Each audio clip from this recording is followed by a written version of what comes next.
All right, good evening, everyone, and welcome to the program Spot On with Jacqueline at Dibija. You're listening to Invicta 98.9 FM, the Victorious, the place where everything happens. On Spot On today, we managed to snare the one and only media and publicity spokesperson, Malam Ibrahim Musa. He's here in the studio. I said we managed to snag him because we needed to hear from him.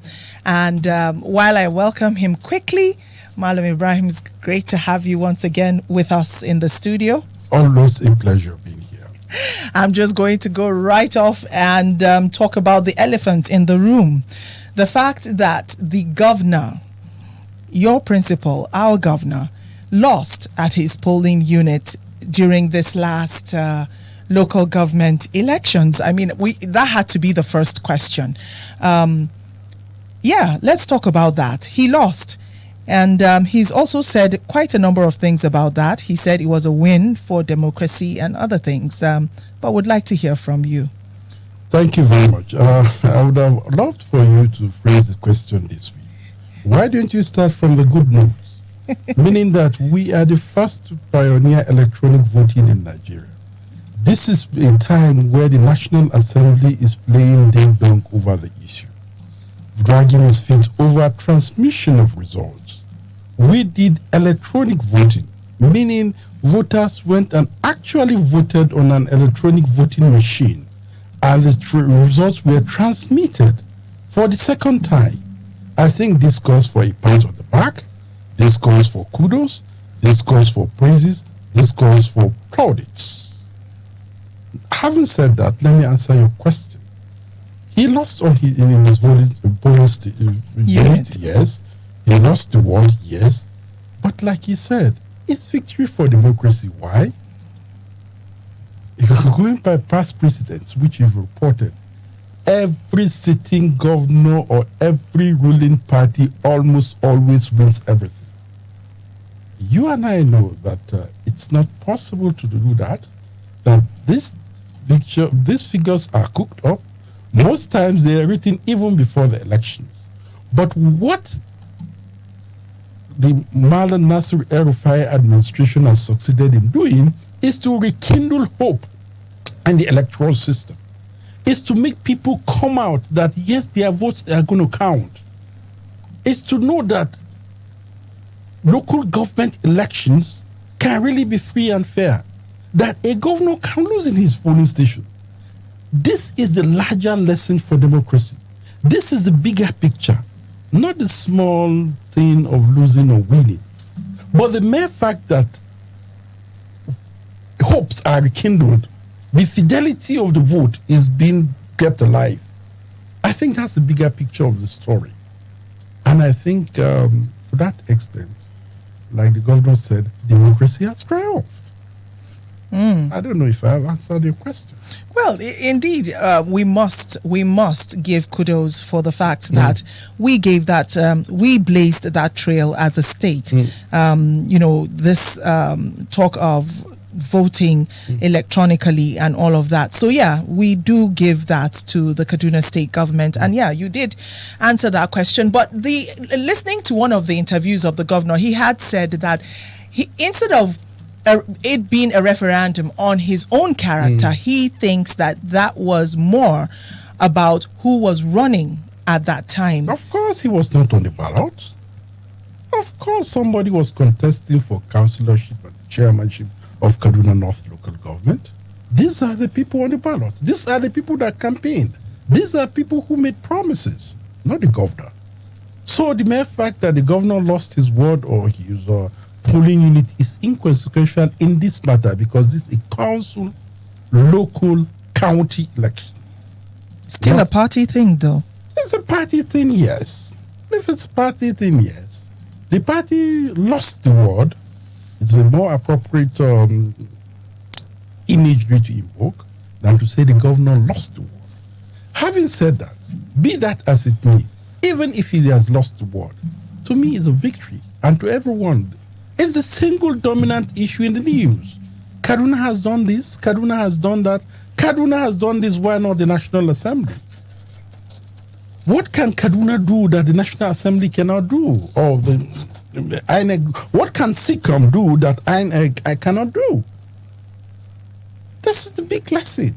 I think we shouldn't lose sight of this big fact in our penchant for muckraking and smearing of mud on my principle. This is the big picture. Like you said, losing is not the biggest elephant in the room.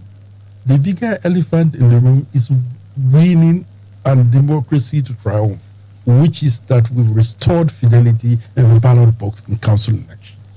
Yes. Now, let's move on to something else.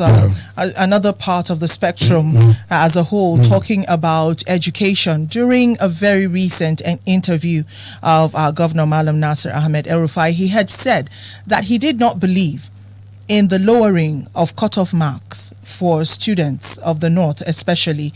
He said he didn't think that this was fair. And as a matter of fact, JAM has replied, the governor. But bottom line is even the governor's line of thinking as regards this. This is the first time, I would say, that we have a sitting governor actually talking about that. We've had people from across the Niger talk about that, the fact that a lot of things are given to the North on a platter. You know, they make everything simple, make the cutoff marks ridiculously low. And no principal officer had spoken about this before. Malam Nasir came up on national television and talked about it, said, look, I don't believe in this. And there are many people in the North who also think that why should he have said something like this? In the first place, it was to help grow the North educationally that these cutoff marks were lowered.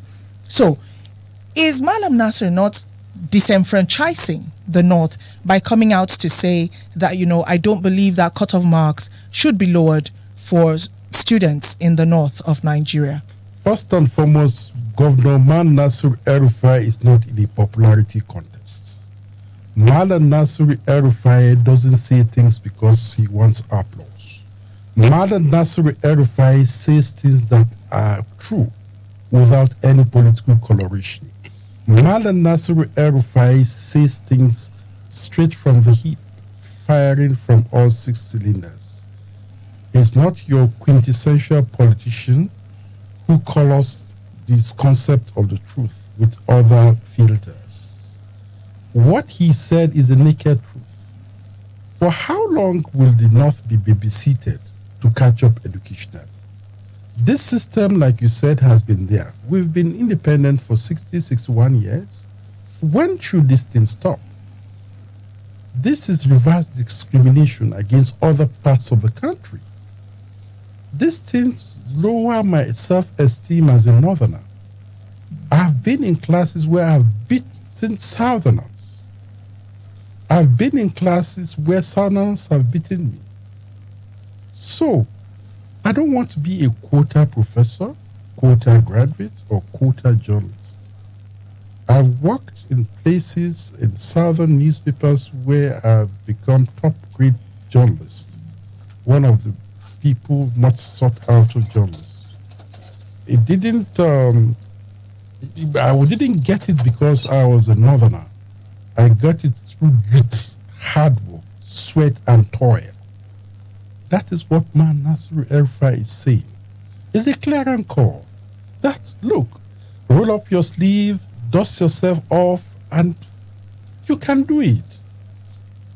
I mean, what's in your genes that tells you that you can be perpetually being spoon-fed? That's it. It may not sound nice, it may not be popular, but it's the truth. Look, we should man up that these things will... Okay, if your quota is lowered for you nationally, so you don't want to compete internationally? What of this guy? I've forgotten his name. On 1983 or 84 from Kano, from Science Secondary School, Kano, got all A's in his GCE. He's now a professor in the US. Everything A1. Every goddamn subject, 9 of them, A1. So what will you say about that? He's a northerner. Died in the wool northerner from Kano, not from some frontline states or some states that are borderline, so to speak. So what are you saying? It's a naked statement that anybody can do it, and anybody can be anybody can be somebody if you put your mind to it and back it. But is the North ready? It's not about whether he's ready or not. It's telling us that this is the time to be ready, as anything else. It's the time to be ready. It's a wake-up call. That look, we cannot continue that other parts of the country will get so marks and will not make a unity school, and you get this low and you get a unity school. What if you go and write the GCE? Will there be lower marks for candidates from the north or south?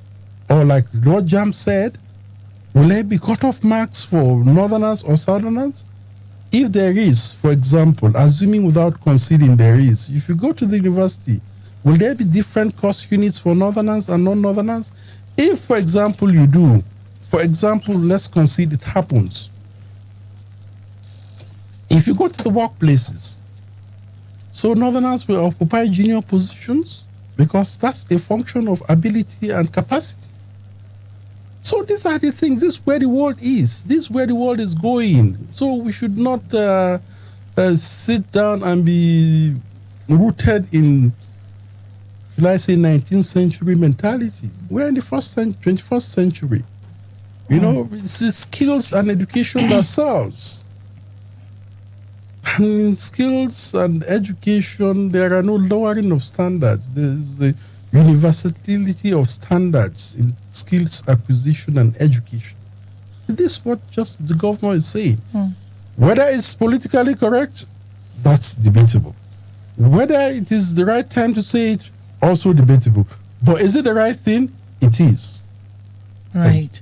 Now let's move on to something related and talking about something that, caused uproar in the beginning, talking about the tests, assessment tests that were given to teachers in Kaduna State. Caused a lot of uproar because there were people who were let go. And indeed, the government made its position known that these exams were pretty simple. They were, as a matter of fact, primary 4 or 3 thereabouts level. And there were teachers who failed. Now, a lot of debate on that. Now, recently, we started hearing again that the governor has said not only were those assessment tests for then, but that teachers would be periodically put through assessment tests. And this has got a lot of hackles raised right now. What is really, what's the thinking of the governor? Why is he doing this? Well, I can excuse it if, quote and unquote, the man on the streets raises dust over that. But for the National Teachers Institute to pick holes on assessment is really hitting below the belt. That teachers should be assessed, reassessed, trained, and retrained. That an institute of teachers, a teacher's body is opposed to that position is what I cannot get my head around that. The position is simple.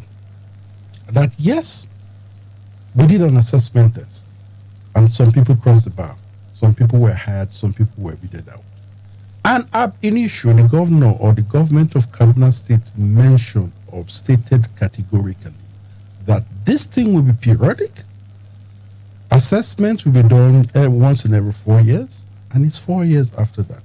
What is wrong if you really passed that initial assessment? Why is the second assessment giving you some jitters? That's why.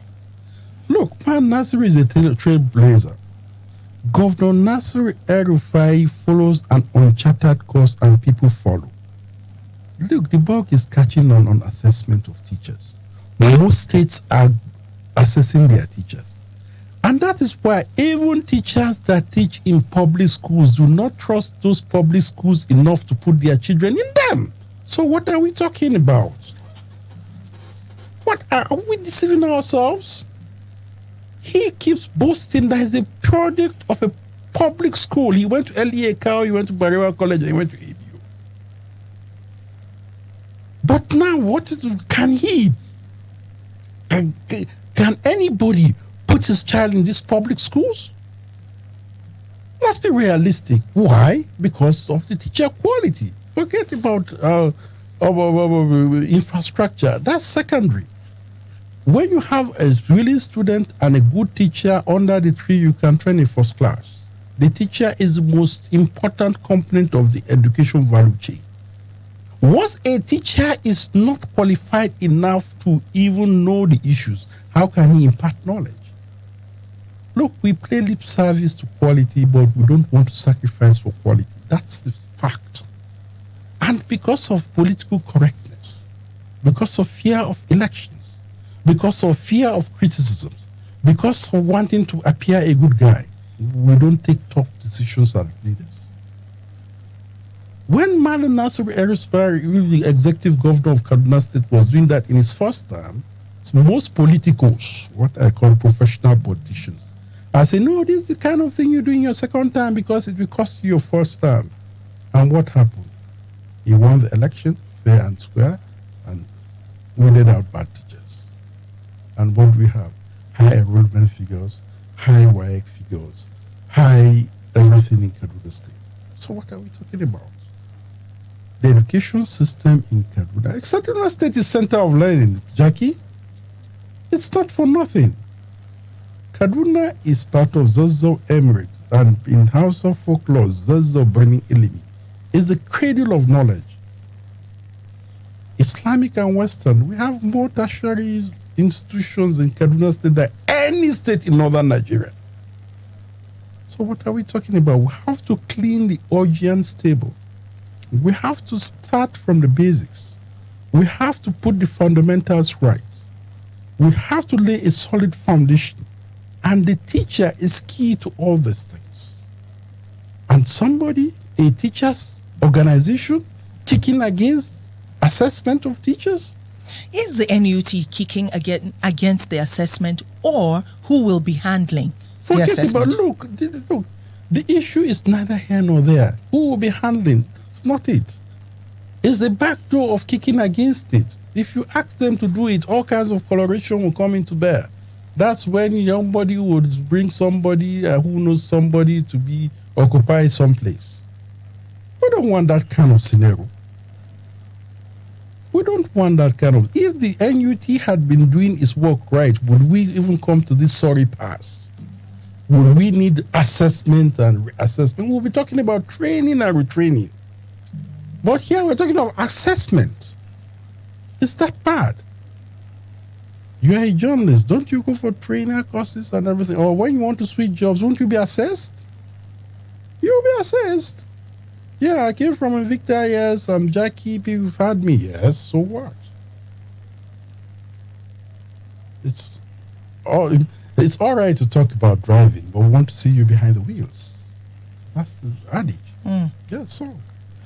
Okay, we'll be opening up the phone lines pretty soon, but while we're still on the topic of education, let's talk about another elephant in the room. There are a lot of students who are at home. You know, we have federal students who are in school right now, even in Kaduna State, yet the other students still find themselves at home. So I guess the question here is, when will our children be going back to school? Jackie, this evening you have too many elephants in the room. Fine, it's a valid question. When will our children go back to school? Look, education is a governor's passion. There is no person in Kaduna State that is as passionate on education like Governor Malam Nasir El-Rufai, who I've just explained to you the titanic battle he did to cleanse education. I've just explained to you how he's locked horns with entrenched interests to breathe a new lease of life into education.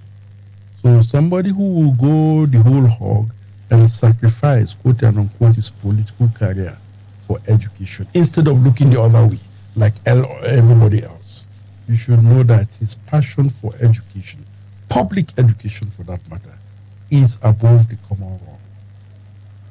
However, you need to be alive to be educated. Lives first. these people that are agitating, no, he's stopped education, our children are in school and everything. If something we don't pray happens, oh, the governor didn't secure this. Did you know this? What am I saying?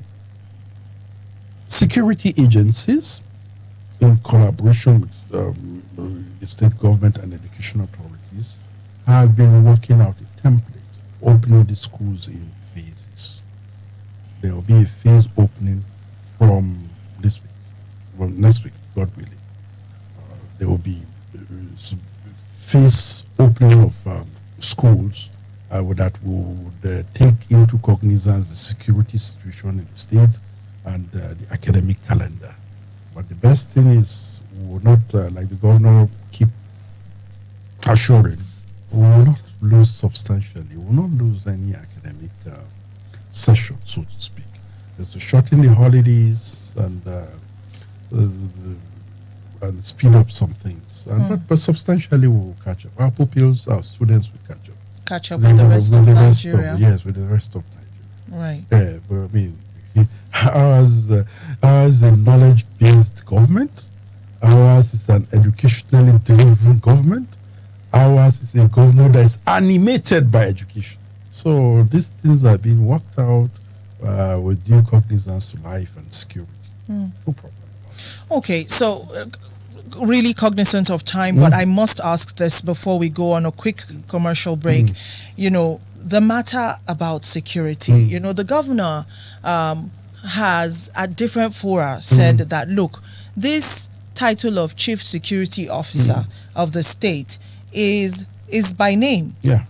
Anything that is to go on in my state as per security, I must the security apparatus within my state must refer to the headquarters or the center to take directives from them. And as a matter of fact, we have our senator from the central, Senator Obasani, has also been at the forefront, you know, pushing for the establishment of state police. Now, a number of people are not too comfortable with this, I must say, Malam Ibrahim. There are a lot of people who think that giving that much power to a sitting governor is tantamount to, you know, creating dictators all over. 36, as we have 36 states, one would be creating 36 dictators because of the enormity of power that would be given to state executives.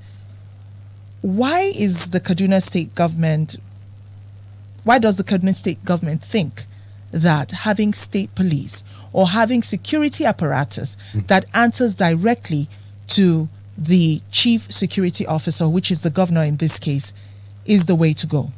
Well, let's put it this way. Almost every state is operating a state police.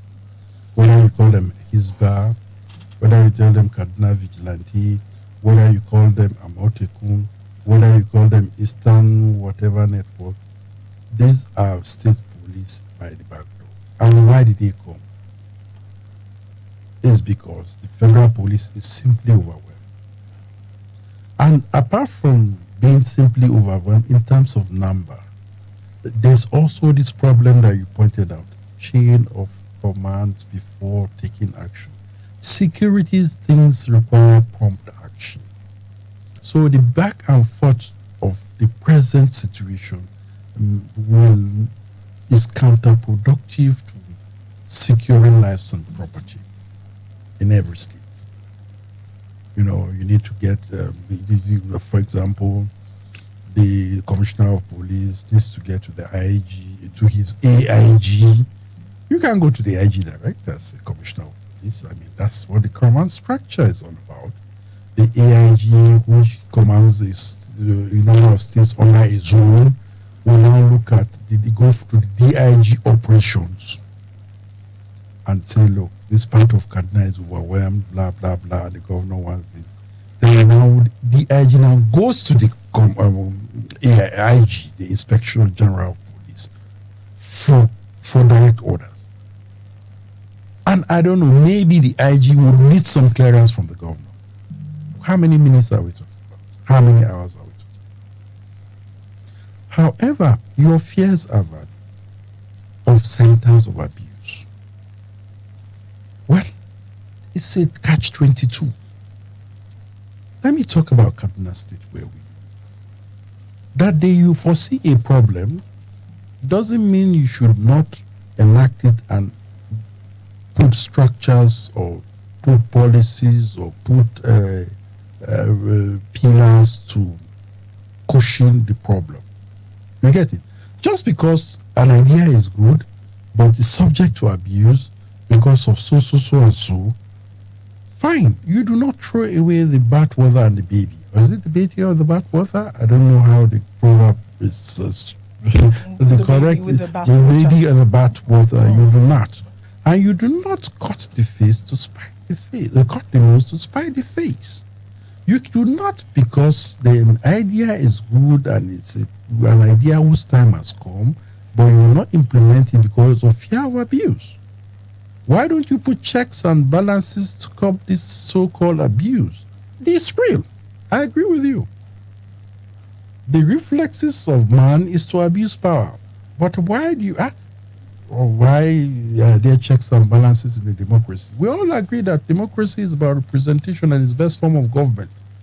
But that no, if you vote a man, he may become a dictator, put the State House of Assemblies there. And apart from that, the judiciary is there. And apart from that, there's an active civil society. And apart from that, there's the media that prides itself that the fourth estate of the realm. These are all areas of checks and balances. And so, bottom line is the idea good? Yes. Why is it good? Yes, the federal police is overwhelmed. And because of death or paucity of personnel. Then secondly, again, the command structure is so cumbersome that precious time is lost and lives will be lost before getting final orders for deployment. So it's valid to have a state police. In any case, like I said, most states have this state police right back to. So why don't you institutionalize them and put these checks so as to curb abuse? This is the issue. If you're just joining us, Malam Ibrahim Musa talking about the media and publicity spokesperson of this government in Kaduna State. We'll go on a quick commercial break, and when we get back, we will be opening up the phone lines so that you can also get to have your say, ask your questions. I know that I do not need to say politely to our listeners because, of course, our listeners know that this is democracy. This is where we get to intellectually meet and chart or try to chart a way forward. Do stay with us. The program is spot on. Anti-wait, straight to the point, we no get time to waste. I feel like you get to your number. Star 711. It is safe and secure. So many things you can do, it is pure. And it's so easy to remember. Star 711. Oh yeah, you want to pay your bill, send and receive money. I be you need to check your balance. Star 711. So easy to recharge my phone. I can close my eyes, open my account, and I'm good to go. Star 711. Oh yeah, tell me the number. Star 711. It's easy to remember. Star 711. No more banking wahala. Star 711. Keystone Bank, we grow together. Star 711. Yeah, you're dolly me, oh. I'm just not feeling the flow right now. It's like there's no ginger. Okay, let's take a break. Here, have a Coke. Gege, that's the ginger right there. Give me one Coca-Cola. Yes, sir. Make you ginger. Ginger your flow with Coca-Cola. Give me one Coke. My name na pharmacist at gentleman Superior Odejoto. I be fellow for the joint body when be Pharmaceutical Society of Nigeria. You sabi say all this fake medicine fit dabaru your life with sickness or even kill yourself. Look if sickness gbab you, make you go see doctor, nurse and pharmacist. Make them fit tell you wetin you go do to make your body dey kakaraka again. Abego, buy your medicine for pharmacy when get a license. Check the packaging well to make sure say the spelling and labeling e no get GBT wayo. Make you dey check NAFDAC registration number, batch number, the expiry date, manufacture date and manufacturer's address every time before you pay money, and make sure say you collect receipt. If you suspect say one medicine na fake or e don spoil, alele go report to NAFDAC. Bring them for 0800-162-3322 or send email go sf.alert@nafdac.gov.ng. Protect yourself and people when you love. Na NAFDAC with support from WHO bring una this message. Kagarin sabulun wow. You wanki da yawa a adana kuɗi. Kafin miliyoyi yayin wanki da wow. Daga rakasin miliyoyi naira 50,000 a koda yaushe. Har ma da katin fira ta sakonni. Garin sabulun wow. Zan yi kunshin gara ƙasa bayani na kai. Ta mi kyautar miliyoyi yayin wanki. Garin sabulun wow. Garin sabulun wow. Sai paketin garabasar sabulun wow. Akwai alama a jiki. Wannan garabasar ya samu amincewar gwamnati. Za ka hau ƙarshen wannan garabasa a ranar 25 ga watan Oktoba wannan shekara. This na public service announcement. Another action-packed weekend of better boxing don land again. No, this one na the 23rd edition of the GoTV Boxing Night. Now this Saturday, the 11th of September 2021, GoTV they bring you correct entertainment live for indoor sports hall, Teslim Balogun Stadium by 6 p.m. Boxing ring don set, now the gbas remain. We go see 6 boxers wey sabi fight, 3 knockouts and 3 boxers go for Yakata. Tune to China 34 to watch am live for 6 p.m. No miss the action though. Go renew your subscriptions on top your GoTV sharply. GoTV, love it. Lado, ina za ka tafi na kana ta tsallaka titi kana dawowa. Baba ne ya ce siyo masa barasa. Ohoho, mutumin nan na gaya masa ya daina aiken yaron nan ya siyo masa barasa fa. Baban Lado, na gaya maka ka daina aiken yaron nan yana siyo maka barasa fa. Maman Lado me yasa? Ba so mun koyi na ce yayi ba? Wato kina nufin in daina aiken sa kenan? Ka fa san cewa shi ma zai nemi ya dandana ya ji dandanan sa. Kuma haka na faruwa, shi ma zai fara shan barasan kenan. Kaga kuwa akwai babban matsala. Har ta kai ga haka? Kwarai ko Baban Lado, yaron da bai kai shekaru 18 ba, bai kamata ya taba barasa ba. Kana jina da kyau ko ma'aikatan lafiya ta tarayya ta ce barasa ko giya na mutane da suka kai shekaru 18 ne kawai. To na ji, ba zan sake aiken shi ba. Kai, bari ma zan gaya masa da kaina. Lado, wannan sako ne daga kungiyar Distillers and Blenders tare da sashen kungiyar masana'antu ta Najeriya. E get days wey things no just dey go your way, but e no mean say you go give up. Wetin you go do na to stay strong, hold on to your hustle, because one day you sef go reach the marks of better life. Yes, so reach for the marks so you sef fit play for the big leagues. Sharp go buy your GoTV decoder for only 6,900 naira with 1 month max subscription. Make you get front row seat for Serie A plus more leagues for this football season. Make we enjoy max entertainment together. GoTV, love it.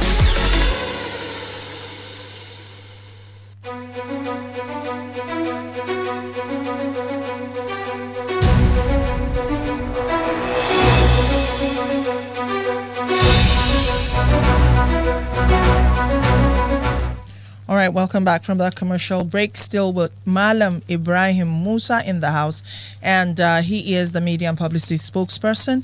And we have been asking some questions, started with the elections and all that got us talking this last weekend, and we ended on the note of security.